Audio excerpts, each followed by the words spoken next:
DuPont Company of Wilmington, Delaware, makers of better things for better living through chemistry, presents the Cavalcade of America. Our play, Listen, My Children, starring Richard Widmark as Paul Revere. Our narrator is Cy Harris.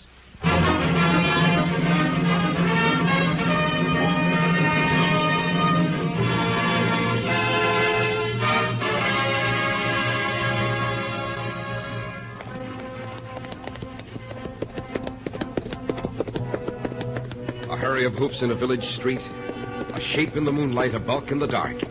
And beneath, from the pebbles in passing, a spark struck out by a steed flying fearless and fleet. That was all. So the poet wrote. But that wasn't all. The man who rode that night lived for all of 83 crowded years. Other sounds beyond the beat of horse's hoof might well echo from the days of his life. This sound, for instance. The sound of a silversmith's hammer turning a handful of old coins into an object of beauty. Or this sound.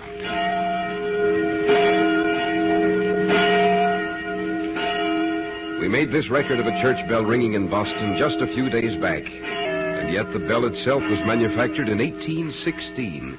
That's 136 years ago, by the man who once rode through every Middlesex village and farm. And another sound.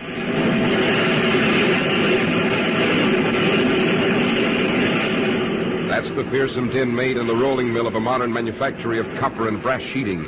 One of 11 such mills operated today by a company founded more than 150 years ago by the Midnight Rider, Paul Revere.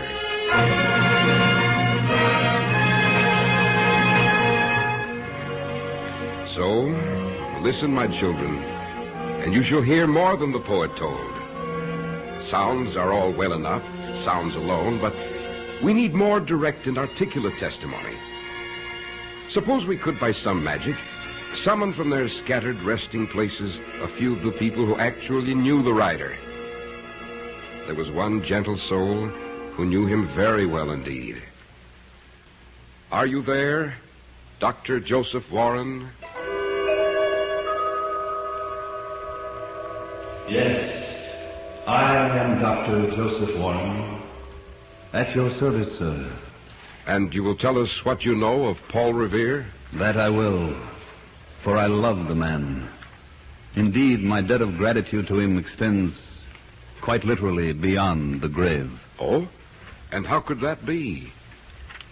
Near the slope of Bunker Hill, one sultry spring day long ago, a British musket ball put an end to all my mortal cares. After the battle, I was buried in a common, unmarked grave. But 'tis not a pleasant tale. Please go on, Doctor.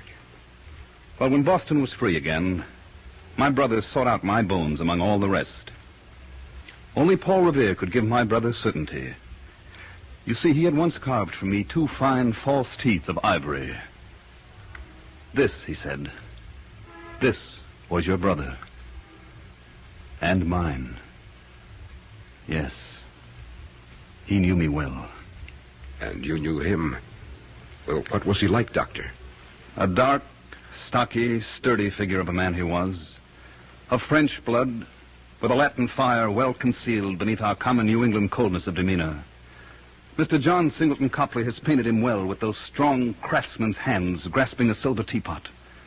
Strength. That's it. Strength was the keynote of his mind and his body. He was strong and utterly trustworthy. I remember one April evening in '75 when I called at his workshop on North Square. Well, good evening, Doctor. Do come in. Good evening, Paul. Working late, I see. Well, it takes my mind from Boston's troubles, Doctor. And Master Chambers must have this silver chain for his pet squirrel, even if Boston blows up on the morrow. The explosion is not far off, my friend. Yes, I know. And you'll pardon me, Doctor, but aren't you working late yourself? You think I should leave Boston? Sam Adams and John Hancock have gone. So has John Adams. And I saw Isaiah Thomas an hour ago. He's packing up his printing press to leave tonight. I'll stay on until I know for certain what the British intend. Paul, is it safe to talk here? Oh, yes, quite safe. Ike Clemens, my Tory engraver, he's left for his supper, and I've sent the apprentices home. What is it? It's about Adams and Hancock. They've gone away, Paul, but not far enough. They're at the Clark Parsonage in Lexington. Yes, I know. Apparently everyone knows, including General Gage. Paul, some definite move is afoot. At midnight last night, all the small boats and the transports in the harbor were unshipped. The grenadiers and the light infantry have been taken off guard duty. Yes, I've been watching them myself. Now, we think they're going after Adams and Hancock in Lexington, and then our stores of war at Concord. Oh? Probably sometime during the next 3 days. Now, listen closely, Paul. Yes, Doctor. I want you to ride out tonight to Lexington and give the news to Hancock and Adams, then to Concord. All cannon and ammunition must be hidden deep in the swamps. Mm-hmm. On your way back, I want you to see Colonel William Conant in Charlestown. Colonel Conant, yes. Tell him that signal lanterns will be hung in the belfry of Christ Church if the British move as a warning. I see. 1 lantern if they march by land down the neck, 2 if they embark in the boats for Cambridge. 1 if by land, 2 if by sea. Yes. And who's to hang the lanterns? Young Bob Newman, the sexton. Uh-huh. After you return this time, Paul. And when we know which it's to be, you'll give Newman the word. And then you'll ride again ahead of the British. Can you do it, Paul? Why, yes, of course, Doctor. Mr. Chambers' squirrel chain is all but finished, and I've just assigned my name to this sugar bowl for John Copley. May I see the bowl? Yes, certainly. Thank you. Oh, what a little jewel. Thank you. You know, Paul, when I look these days upon a thing of beauty, I find my eyes are hungry and something in my mind is saying, look well, Joseph Warren. You may never see this loveliness again. Now, Doctor, we'll all outlive this trouble. No, Paul, no. I've had my own warning lights. Well, when all of us are gone and forgotten, Paul, you at least will be remembered as an artist in silver.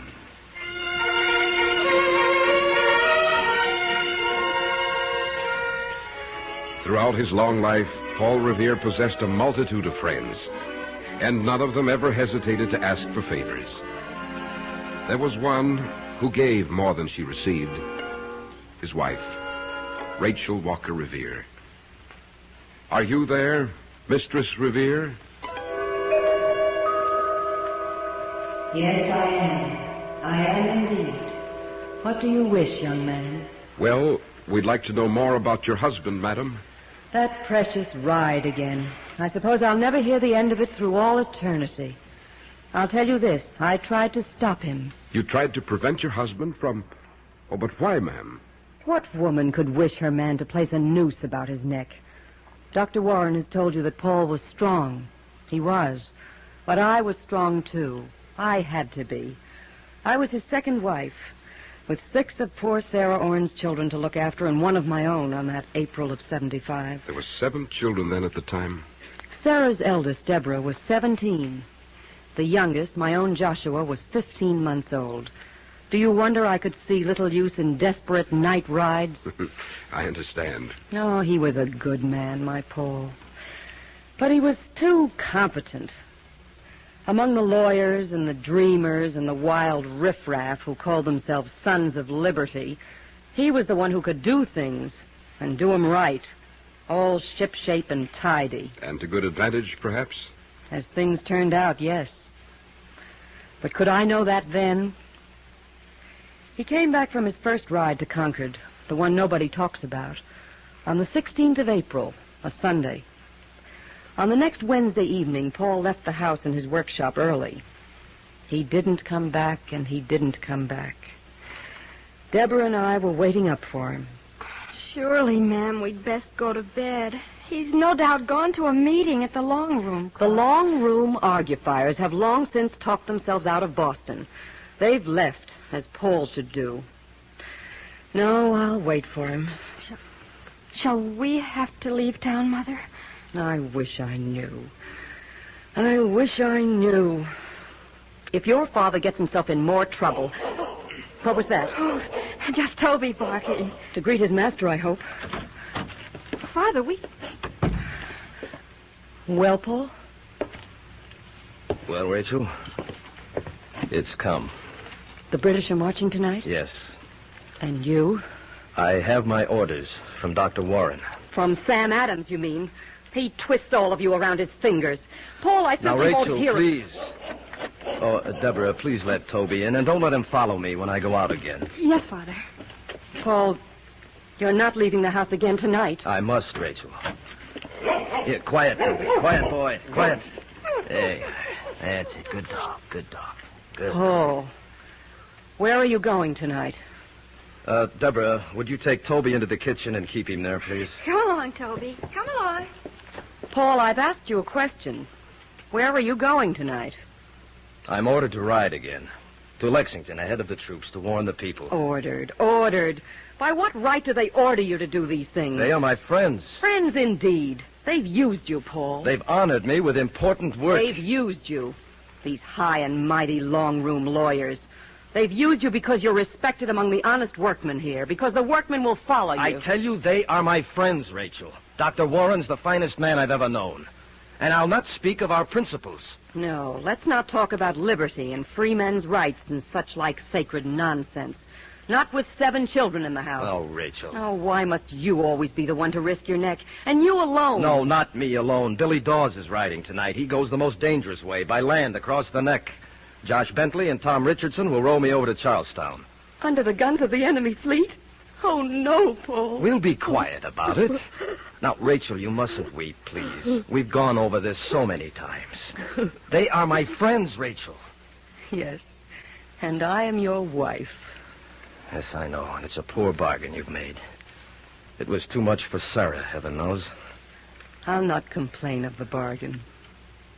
See here, Rachel. If you say the word, I'll go to Warren and I'll tell him he must depend on Bill Dawes alone. You can win if you will. But think, Rachel. Think first. Well? I'll not say the word, Paul. You'd hate me then as long as we should live. It's settled then. I knew your answer. Yes. It's an old answer among women folk. And I thank you for it. Well, I came to say goodbye. I'll say it now. No. Don't say anything. Just go now, Paul, before I change my mind. They'll not catch me. They'll never catch me. Toby! Mother, he's gone. Yes, Deborah, your father is gone. But I meant Toby. He's gone, too. When he heard Father go out, he pulled away from me and just bounded out the kitchen door. Never mind. He'll come back. He'll follow Father. I heard you talking. I listened at the door. Well, child? At the market this morning, the story was everywhere. The British have posted men on the road to Lexington to stop a warning rider. Everybody knows about it. Then I expect your father knew it, too. It didn't stop him. But why? Why? Yes, my dear. Why didn't you stop him? You could have made him stay. Now we'll be killed. Why didn't you? Why? Because I love him. Someday, child, when you are married, you'll understand. I hope you will. Oh, it's Toby again. I'll let him in. Look, Mother, there's a note tied to his collar. Let me see. Come here, Toby. What does it say? My dear wife, you made me forget my spurs. His spurs. Please tie them to Toby's collar and let him loose. He'll find me. Ever yours, Paul. Oh, it's not like Paul to forget anything. Well, get your father's spurs, child.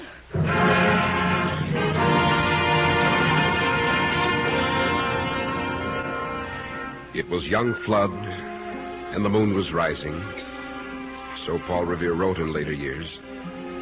Their oars were muffled in a flannel petticoat borrowed from Tom Richardson's sweetheart, and still warm, said Paul, when they ripped it apart to bind the oars. Past HMS Somerset with her 64 guns they slipped, on the flood tide, with petticoat-muffled oars, and so on to the Charlestown shore. Who's there? It's Revere. That you, Colonel Conant? Yes. Just a minute. You saw the signal, Leonard? We did. So they're taking to the boats. Yes, we've not much time. You have the horse? Yes, just over here. Come along. Here. It's John Larkin's finest mount, Charlestown's best. She'll do. Well, I'll be off then. Good luck to you, Revere. I'll need it. Hup, hup. Easy. Slowly at first. To the town gates. And then...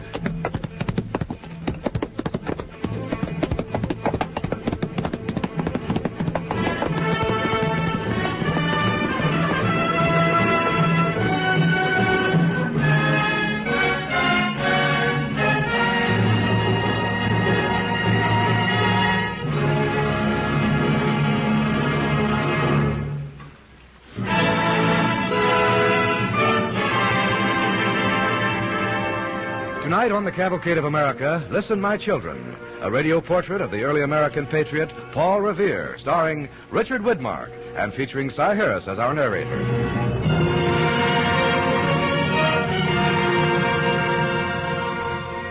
Paul Revere's long, useful life was just beginning at 40 years of age. When the Continental Congress needed someone to engrave and print paper currency, the Congress naturally turned to Revere. When Massachusetts needed a commander for the militia defending Boston, Revere accepted the thankless post. And when cannon were needed. But let us seek expert testimony on that point. Fortunately, there was an expert about at that time. Are you there, Colonel Ansart? Yes, I am here, and I am bursting with words. Can you tell us more about Paul Revere? Oui. I have seen him at work. And I tell you, there never was such a fellow for good hard work as this bonhomme Revere. I am proud that his father, too, was French. And I am proud I could teach him a little. And I remember the morning he first called upon me. Good day to you, sir. Oh, good day. You are, let me see, you're, Louis de Margougel? Let me see that. There you are. Oh, they have misspelled my name even more violently than usual. I am Louis de Marasquel. Oh. But here in your country, I'm known as Louis Ansart. It comes more easily to the Yankee tongue. Well, then, Mr. Ansart, two things. First, I am to inspect the cannon you've made and get them off to Boston at once. Oh, bien. And secondly, I am to learn how to make cannon myself. Oh, my name is Paul Revere. And I am delighted to know you, Monsieur Revere. Thank you. You have had experience, then, at the forge, at the foundry? Mr. Ansart, I've never turned out anything larger than a silver teapot. So I figure it may take me as long as, say 2 weeks to learn this new trick. 2 weeks? Yes. 2 weeks? You are mad. I, who was born to the art. I, who was born and bred in the forge of France. Even I am still learning. I beg your pardon, sir. But nonetheless, I believe I can learn what's necessary in 2 weeks' time. You see, I know metals. Where is your forge? Down at the river. All right, let us go there at once. I want to get started now.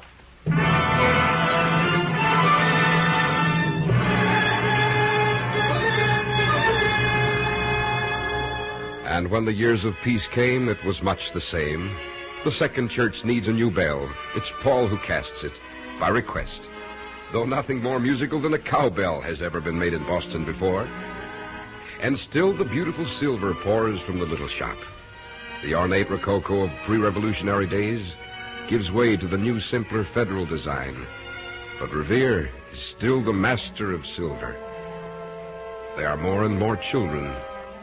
Rachel, like Sarah, was mother to 8. The children grow up.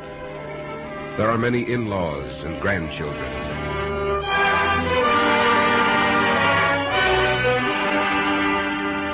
The year is now 1800. There's a foundry for bell casting now, as well as a silversmith shop. And Paul has a partner in business, a sturdy young son, Joseph Warren Revere. Save for his wife, no one was closer to Paul Revere than this namesake of the doctor who died at Bunker Hill. Are you there, Joseph Revere? Yes, I am here. I've not been gone so very long, sir. Not gone so long? No, you see, I lived a very long time. I was born in the days of revolution, but I lived to see the end of a civil war. I learned many things in my 91 years, most of them from my father. And one lesson stands out among the rest. It was evening, as I remember, at our home in Charter Street. My father had sent for me. Son, Aren't you a little tired of bell making? Why, no, Father. Everything's going well. We have more orders than we You can remember fill. 2 years ago, I wrote to the Secretary of the Navy suggesting that we might be able to make copper sheathing for ships of war? And you received no answer, thank heaven. Well, the answer has finally come. Oh? We're going to try it, Joseph. But we don't know how to make sheet copper. It's a secret process. A British secret, as you very well know. The USS Constitution will soon need new copper.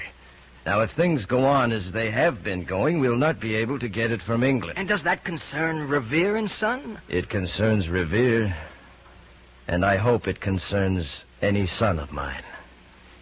I have been asked to make copper sheathing by my government. I shall make copper sheathing. But even if we knew how, we have no space, no room for great rolling mills. I've arranged to purchase a new site up at Canton-on-the-Lynn at Canton-Dale. Father, we haven't the money. You know we haven't the money. I know. I've arranged to borrow it. Why must it always be you who takes the risk? Now, Joseph. They'll use you, Father, just as they used you to print worthless money. They'll use you up and then forget to pay. Yes, I've heard those words before from your mother. They're true enough. Perhaps.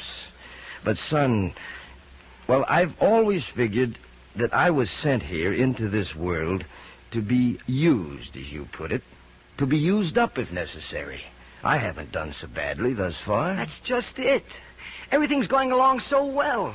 You'd like to let well enough alone? Yes. Yes, I would. Well, that isn't the way things work, my boy. If this country is to be a great one, and it will be one day, that will happen because we refuse to let well enough alone. However... Yes, Father? Well, you are my partner, Joseph. I've done nothing final without your consent. If you say the word, I'll refuse the risk. Well, son? I can't do that. I can't ask you to quit. Good. Now, about this so-called British secret. It's my belief that it's no secret at all, no magic trick. It's the impurities in the copper that cause brittleness in the sheathing. Now, the trick lies in knowing how much heat to use and how to use it. But how can we find that out? By experiment, son, by doing it over and over, this way, that way, the other way, until we know how.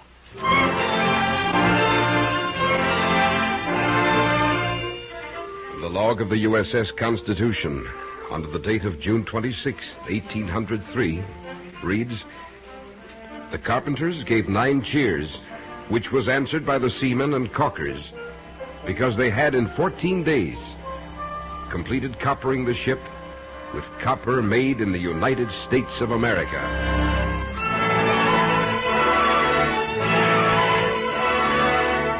Then, toward the close of August in the fateful year 1812, a rider gallops up to the gates of the Canton foundry, dismounts, and calls, Joseph! Joseph, where are you, son? Coming, Father.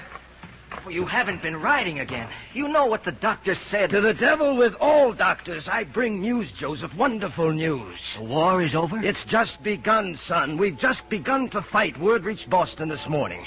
For the first time in this war, a British ship of the line has struck her flag and surrendered to an American attack. What? Yes, and it's our ship. It's our ship that won, the Constitution. The Constitution beat the Guerriere. Listen. What's that? The bells of Boston, son. Our bells, most of them. The celebration started. Father, where are you going? You're not going to ride again. Of course I am, to spread the news. To tell the people why the bells are ringing. Hup, hup.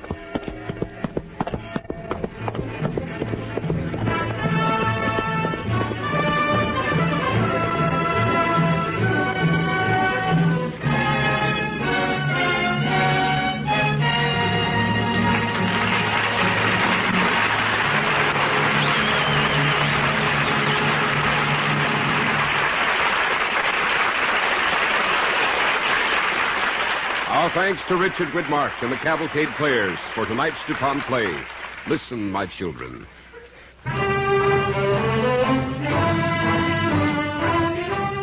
Tonight's DuPont Cavalcade was written by George H. Faulkner. Original music was composed by Arden Cornwell, conducted by Donald Voorhees. The program was directed by John Zoller. With our star, Richard Widmark, you heard Cy Harris as the narrator. Mandel Kramer was Warren. Raleigh Bester was Rachel Revere. Rosemary Rice was Deborah. Dan Ocko was Ansart. George Petrie was Conant. And Jim Stephens was young Revere. Richard Widmark appeared through the courtesy of 20th Century Fox Studios and can currently be seen in that studio's production, My Pal Gus. Ladies and gentlemen, the DuPont Company is now bringing you Cavalcade of America on television. Watch Cavalcade tomorrow night over most of the NBC stations. Check your newspaper for local listings.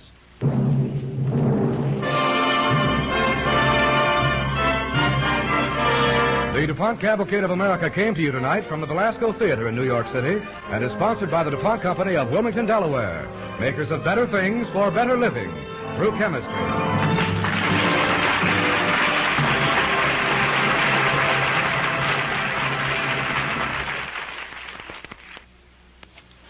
Tonight, just for laughs, listen to Red Skelton on NBC.